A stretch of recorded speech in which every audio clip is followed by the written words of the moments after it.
ஒரு ஊருக்கு வெளியே ஆறு ஒன்று ஓடிக்கொண்டிருந்தது. ஆற்றின் கரையில் ஒரு நாவல் மரம். அதில் இருந்த நாவல் பழங்களை தின்ற குரங்கு ஒன்று உயிர் வாழ்ந்து வந்தது.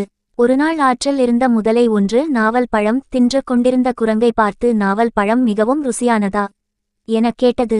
குரங்கும், முதலையாரே, உமக்கும் சில நாவல் பழம் பறித்து தருகிறேன், சாப்பிட்டு பாருங்கள் என்று நாவல் பழங்கள் சிலவற்றை பறித்து ஆற்றில் வாயை பிளந்து கொண்டிருந்த முதலையின் வாயில் போட்டது. முதலையும் பழத்தை ருசித்து விட்டு குரங்கிடம் மேலும் சில பழங்களை தன் மனைவிக்கு வாங்கிச் சென்றது.